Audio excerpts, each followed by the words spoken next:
which is less than 0. So now that our b squared minus 4ac is less than 0, it's actually going to be an imaginary number. Now I know our prof has a different way of doing this, but the way in Tenty's notes, I find it actually much easier, and that's the way I'm going to solve it. So your equation can either be either one of these, where x of t is equal to e to the power of, for me it's phi times t, all multiplied by c1 cos, this is psi t,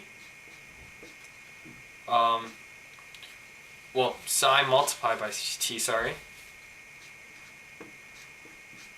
plus c2 sine psi multiplied by t again. And I'll explain what phi and psi are. Or your equation could be x times t, x of t is equal to a e to the power of phi t multiplied by sine sine psi t plus sigma, or whatever that is. Again, a and sigma are constants. They're not actually dependent on this. This is basically the same equation. It's just combining these two into this. You don't have to do it, but they've done it. And I'm not actually going to go ahead and I'm actually going to continue solving it like this. If you want to learn what a and sigma are, you can feel free to go to Tenty's notes. It's actually there's a lot of detail, and you'd understand it well. I'm just going to stick to equation number 1, and I'll just quickly explain what phi and psi are. Sorry if I'm mispronouncing any of these. I honestly couldn't care less. Minus b over 2a.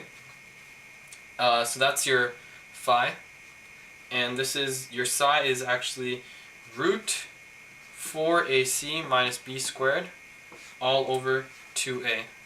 So remember that, write it down on the side, and that's how we're going to basically solve this. So let's get our psi first, or phi first, sorry. So minus b is minus 4 all over 2 times 1, so that's 4 over 2, which is equal to 2, so that's our psi. So we can just go ahead and rub this out and put a 2 there. And this is going to be root 4ac minus b squared is basically this, but negated, so it's going to be positive 36. So you have a root 36 over 2 times 1. So that's a 6 over 2, which is 3.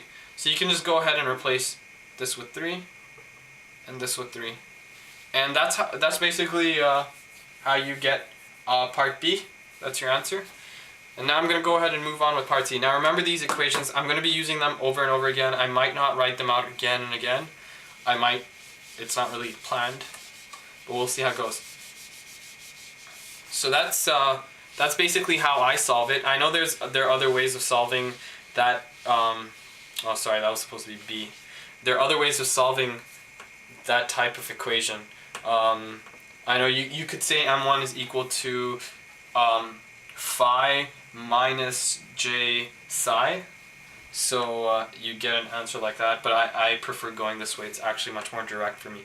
So let's go to C. C is second derivative of t minus 8 times the first derivative of t plus 16 x times xt, which is equal to 0. So first off, let's find our equation. Our new equation will be m squared minus 8m plus 16 is equal to 0. Go ahead and get our b squared minus 4ac, and 64 minus 4 times 16 times 1. Sorry if I'm going really fast on this. I'm assuming that you all know how to do quadratic equations. If you don't, leave it in the comments. I'll make a tutorial on that too. And that luckily happens to be 0. What'd you know? Who would have guessed?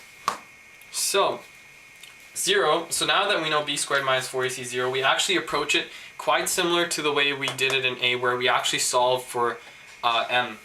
But in this case, our equation looks slightly different. Our x is equal to c1 plus c2 multiplied by a t, all multiplied by e to the minus b over 2a times t. Now you don't actually have to remember minus b over 2a. It's actually quite similar to minus b plus or minus root 4ac. Sorry, not 4ac. It's root b squared minus 4ac all over 2a.